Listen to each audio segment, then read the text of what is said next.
And so I think like building is the ultimate procrastination tool. Hmm. And a lot of people can spend a lot of time building and they can forget about customer pain points where you can build faster than ever before. I actually think your only moat is how close you are with your customers and how well you know them. Um, and that's the only thing that's defensible. Everything else that you're like hacking on, having a side hack project right now, because it will um, increase your bar of what exceptional early looks like. And it will also allow you to understand. It's like you see, right? You you see something that was built. The old mindset is, wow, you're really far along. The new mindset is, why I built something like that in a weekend.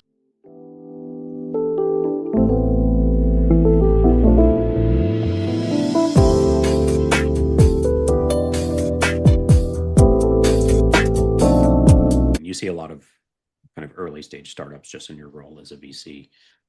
Um, the ones that are doing it well, how are they building the right stuff? That's basically what, Success VP is. It's a collection of customer success leaders who roll up their sleeves to support our portfolio companies because I think, the best companies get built off of incredible customer insight. And in a world, where you can build faster than ever before, I actually think your only moat is how close you are with your customers and how well you know them. Um, and that's the only thing that's defensible. Everything else can be built now. So that's my backstory. That's where I'm coming Cool. from. And then, and by the way, I think that's a great point. I really like that point about the moat being understanding your customers, being close to them. So you build the right stuff because you can build really quickly, but if you build the wrong stuff, it doesn't matter. Yeah, exactly. And like, Um, Go and ahead. people will say like the opportunity cost for like building the wrong stuff maybe is lower than it's been before. But, every day I talk to founders and these new tools, more than tools, but let's call them tools, are fun. And so I think like building is the ultimate procrastination tool. Hmm. And a lot of people can spend a lot of time building and they can forget about customer pain points. And so like, we have this rapid culture right now in startups, and you can go down the rabbit hole of building a lot of wrong really, really quickly. So I think it all goes back to fundamentals right now. It's just like truly like know the pain point, know the need, know the workflow. The more you know the workflow, the better you can wrap the system around it. The LLMs are only as good as the inputs that you put into them. And I think like, that's why you see like this rise in Ford deployed everything because there's this incredible like fact-finding mission at the start of the journey to understand context, to understand business process, to understand their workflow. Because if you understand that, that's how you get the best outcomes. Can we just spend a few minutes on what you built? So you're a VC, you haven't touched code in a while. You've never coded, right? Yeah, like the And last you, time I coded was probably like third year of university. but you dove in and you started building some stuff. So just a couple minutes on tell us what you built and why, maybe. Like thinking through like, hey, like what is my CRM? It's basically a big Excel file, columns and rows, and a couple features layered on top of that so that I can, track a funnel or capture notes or quickly get insights before a call. And so then I was like, huh, okay, well let's see what it would take to build one of these features. And it was funny because I was flying and I'd been delayed. And so I had a lot of airport time. And I initially didn't even start with the code part of things, which I think was like there was some serendipity to that because I had spent time with Cursor and I'd spent time on Windsurf and I'd spent time building stuff before, but the starting point was the code.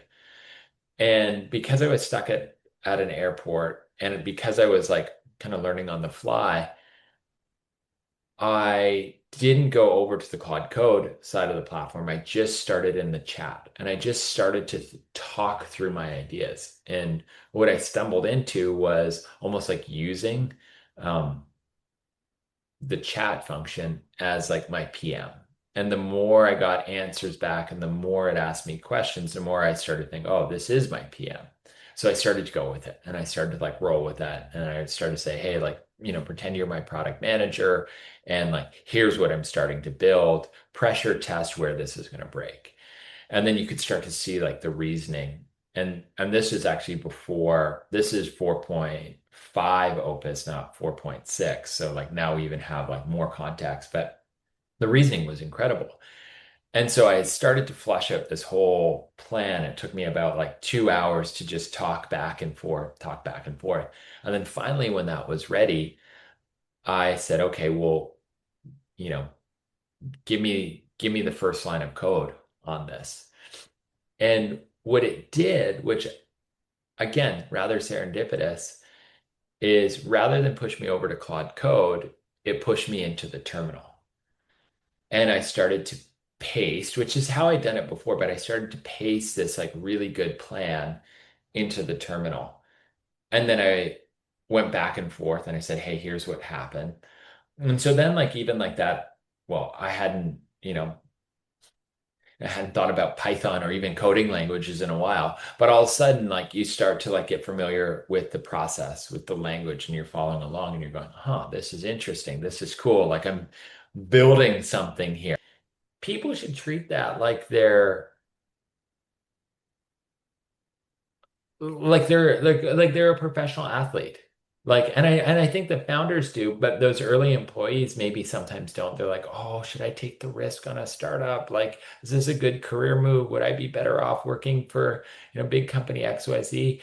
And the answer is like, yeah, it's high risk, but it's like, no, this is competitive sports. Like, this is like going to the Olympics. Like, not a lot of companies, even though it like might look like a lot of companies get funded, most don't. So if you find yourself like getting to have like a swing at building something big and meaningful and you're a first employee or a first 10 employee there, like treat that like gold. And I think that what and like even if you're working at a series B or a series C company, treat that like gold because like you are playing in the big leagues now. And I think it is your duty, like if you were a professional athlete, you would watch what you ate. You'd go to the gym. You'd treat it with like a glass ball type mentality. You wouldn't want to drop it. And so I think like if you're in a startup or if you're like in and around this space, like it's moving fast right now. If you're not training, you're going to be one step behind. So you need to treat your learning, like I was trying to make sure that I like had a commit every day in GitHub because you got to treat that like you're training. Or else if you're not training, you'll be a step behind the play. And well, people who are a step behind the play, they get cut. And that's just the reality of this very competitive game that we're playing. I love it. Um, man, so many reactions and so much alignment with everything you shared. And that ending of just like professional sports, treating yourself like a professional athlete. I think very not enough people do that for sure. And then just build something for sure.